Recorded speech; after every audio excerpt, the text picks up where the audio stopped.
ये कुछ ऐसा है जो हर सत्तावादी शासन ने इतिहास में यूज किया। तुम देखो स्टालिन का रशिया या नाजी जर्मनी, माओइस्ट चाइना, ये हमेशा वही ट्रिक यूज करते थे। वो कहेंगे हमें तुम्हारी फ्रीडम ऑफ स्पीच को सीमित करना होगा, क्योंकि ये लोग जो अपोजिशन का नाटक कर रहे हैं असल में उसी देश के एजेंट्स हैं जो टेक ओवर करना चाहता है। इसीलिए मेरे प्यारे दोस्तों, अपनी आज़ादी को भूल जाओ। और अब धीरे धीरे तुम देख रहे हो कि फ्री कंट्रीज में भी ऐसे अटेम्प्ट्स हो रहे हैं। जब प्रेसिडेंट मार्कोन की टीम को कुछ फुटेज दिखाया जाता है तो उनका पहला इंस्टिंक्ट होता है, उदाहरण के लिए उसकी बीवी का उसे थप्पड़ मारने वाला वीडियो, ये बताता है कि ये सब फेक रशियन इमेजरी है, जो कुछ सही नहीं है, कुछ जो मिस इन्फॉर्मेशन या इंटरफेरेंस है। और फिर जब उन्हें ज़्यादा जानकारी मिलती है तो उन्हें अपनी कहानी को रिफाइन करना पड़ता है। तो जब तुम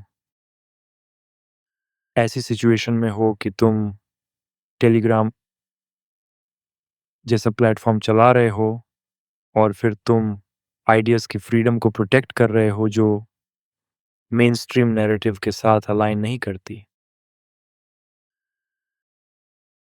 तुम अक्सर इस क्रॉस फायर में फंस जाते हो जब सत्ता में लोग कहते हैं कि तुम किसी विदेशी सरकार के साथ मिलकर काम कर रहे हो जो उन्हें पसंद नहीं है।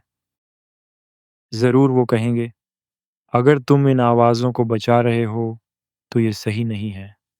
जब तुम किसी दूर के देश में अभिव्यक्ति की आज़ादी को बचाते हो तो वो तुमसे प्यार करते हैं, या जब तुम उनके जियोपॉलिटिकल राइवल कंट्री में होते हो तो वो तुम्हारी तारीफ करते हैं। लेकिन फिर जब तुम वही चीज़ उनके देश में करते हो तो उनका बाइपोलर एटीट्यूड हो जाता है और वो कहते हैं नहीं नहीं नहीं, हम तुम्हें फ्रीडम ऑफ स्पीच की रक्षा के लिए पसंद करते थे, लेकिन यहाँ नहीं, मेरे बैकयार्ड में नहीं, हमें यहाँ इसकी ज़रूरत नहीं है, हमारे पास फ्री प्रेस है। और फिर तुम एक अजीब जगह फंस जाते हो जहाँ यूक्रेनियंस कहते हैं तुम रशियंस के लिए काम करते हो और रशियंस कहते हैं कि तुम यूक्रेनियंस के लिए काम करते हो।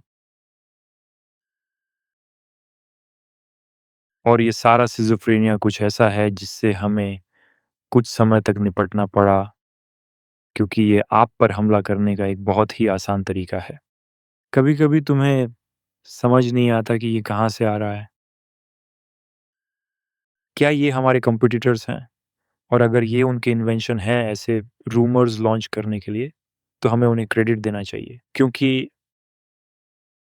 एक पॉइंट पे उन्हें रियलाइज़ हुआ होगा कि वो प्रोडक्ट साइड पे टेक्नोलॉजी में कम्पीट नहीं कर सकते, तो उन्हें कुछ ऐसा करना पड़ेगा।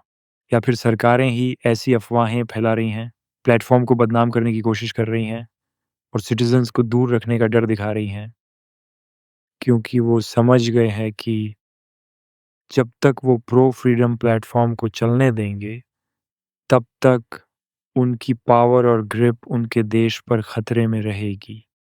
और इन सब में हमें बार बार ये कहना चाहिए कि तुम बस पृथ्वी के सभी लोगों के लिए फ्रीडम ऑफ स्पीच को प्रिजर्व कर रहे हो, चाहे वे कुछ भी मानते हों,